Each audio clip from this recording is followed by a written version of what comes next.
Hey guys, this video is brought to you by the crew at Softball Fans. Be sure to stay tuned to the end of the video for a good way to get some good pricing on this, as well as all the other products they have to offer. What is going on, everybody? BP Hero coming back at you here, working today with the 2020 Miken Freak Primo Supermax ASA model.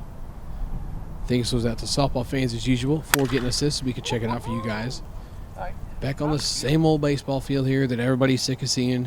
For those that don't know, it's 325 down the lines, 350 in center, and as most days go around here these days, it's windy. And since Mother Nature is consistent, you'll also know it's blowing in about 5 or 10 miles an hour in our faces. The balls we used in this video were nothing but the Evil 52-300 game ball and the Evil BP 52 Plus. This bat is a 26 ounce and approved for ASA/USA play only. It does have around 200 swings on it before I got my round started here. This one is listed as being a Supermax, which Miken considers their full ounce in load. And for being a 26 Supermax, I would say this felt close to being that. Not too heavy, not too light, just about what I'd expect out of this.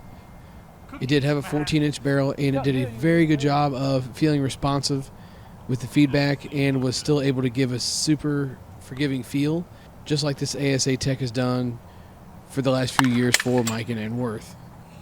Huge sweet spot, good barrel response, and a great sound as well. Good overall package here when it comes to these barrels. I really like this technology.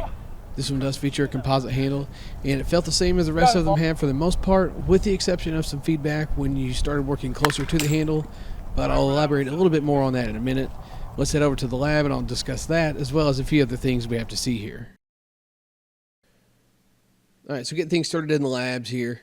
Going to the scale first, and this one came in at 26.0, dead on the money for a 26 ounce. And moving into the compression tester here, you can see not a whole lot out of the normal from this Miken stuff. Just needs a little bit of break-in period, and it's going to be right there on that pass-fail line. And from the 200 swings that I put on it with my friends, and then the other round I put on it here today, it is literally right on the pass-fail line. I thought that was kind of cool to be able to get you guys a good look at what a bat's going to be like once it hits that brink of failing compression. And one thing I did want to mention here is this paint seam that showed up probably in the last 20 swings or so. Not a huge deal, but just something to make mention. People see things like this on bats and freak out, wondering if it's a crack or something else, but it's really nothing at all to worry about. It is composite, and it is something to keep an eye on, but when something looks like this, swing away, maybe even just hit the other side to avoid the seam actually growing. But like I said, it's just the top layer composite and just a little bit of the paint. One other thing I did want to mention, I mentioned something about the handle. It had a little bit of a funky feedback to it as you worked your way down towards the taper a little bit. Obviously, nobody's trying to hit a ball off the taper, but it happens. You get like a ton of feedback through the handle, and what that comes from what I've been told from a reliable source, is just feedback coming through the rubber connection piece that's butted up against the barrel, and it comes down into the handle, so you get a little bit more feedback than you normally would if that connection piece wasn't there. But with all of the breakdown here all finished up with that, let's head back to the field and I'll close this video out. I thought it was nice to be able to get out and show what this tech will do once it gets good and broken in, and it didn't disappoint. Fairly early on, I could tell this one was going to be a good one to have, and getting outdoors for some BP just further confirmed that point for me.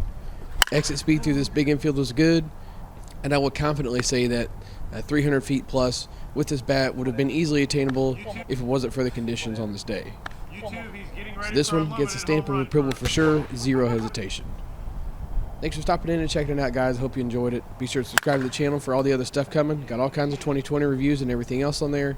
Like the video, share it around, and comment wherever it's posted. See you guys. All right, everybody.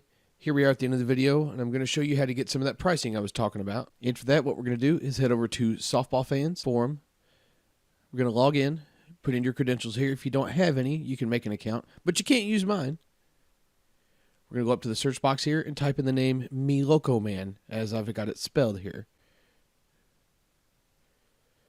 We're going to hit the search button, then come on down and click on Chad's name, which is Me Loco Man. Click on Start a Conversation, which is Softball Fans' version of a personal message. Come on down, type in a conversation title so you can send this bad boy off.